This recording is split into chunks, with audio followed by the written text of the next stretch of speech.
Hello, everybody. My name is Michael Floyd, and today I'm going to be talking about how screen time or amount of screen time on social media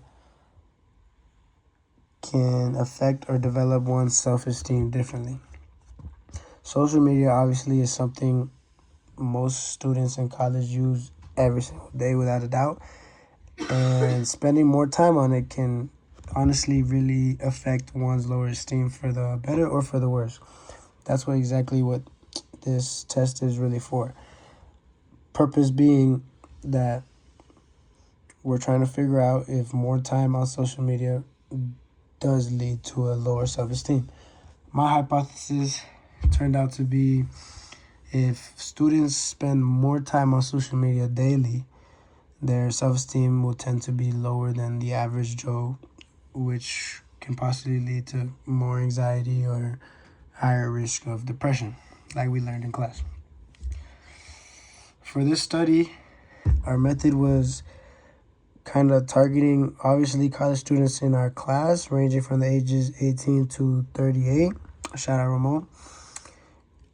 With the average age being 21.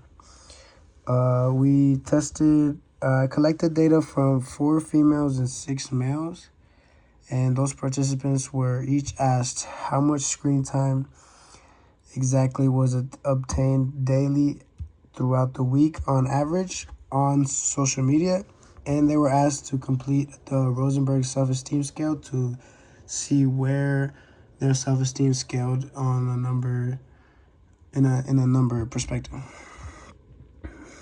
In that scale, in that Rosenberg self-esteem scale, they were asked questions, that kind of gave them a 1 through 4 answer, 4 being strongly agreed with the statement that was given, or one being strongly disagreed. And like I said, we also noted down how much screen time daily they used on average on social media. All of these were recorded throughout 10 different people. Like I said, 4 females and 6 males. And they were all given the same self-esteem test and had to check their screen time on the same app, which is usually their settings on their phone. I then was able to create some results in a scatter plot that kind of showed kind of surprising results. So after we analyzed the data, I kind of found out that there really wasn't a strong relationship between screen time and self-esteem. I realized that some who had high self-esteem also had high screen time, and some who had low self-esteem had low screen time, and the other way around. So kind of my results were being after I ran a Pearson correlation test, my results showed that my R turned out to be 0.034, which led to my P being 0.927, which was slightly higher than that 0.05 that we were testing. So we turned out to having a non-significant results. As seen in figure 2, which were kind of the results taken, the left number, the X variable being how many hours spent on social media, and the Y variable being what their scores ended up being. And like I had just finished saying, some showed that high self-esteem with low screen time, and some also showed high self-esteem with high screen time, and vice versa, like I said. After all this data was analyzed, it came to my results of a non-significant experiment after figure 3 also showing and mixing data in the scatter plot that was recorded. In conclusion, we realized that our results did not support my hypothesis. I thought more screen time would mean lower self-esteem, but that didn't really happen. Maybe it was because of some limitations.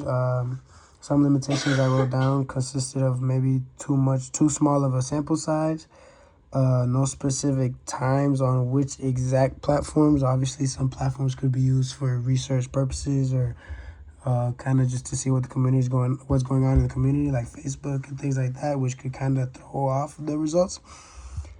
And not an even number between male and female. That might have kind of costed a a little bit of what the results came out to be. And yeah, so obviously if this experiment permitted less limitations, maybe we would have had different results.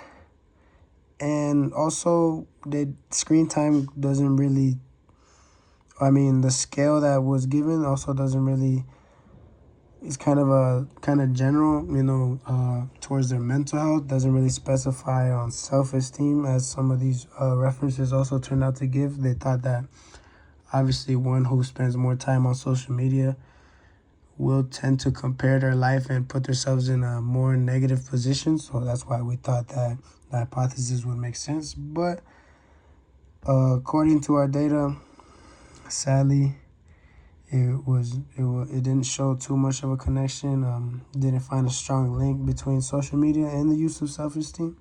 So I think at the end of the day, more research would definitely be needed to understand this better. Thanks for listening and giving me the chance to explain this. Hope everything makes sense. If you guys have any questions, do not hesitate to ask. Thank you.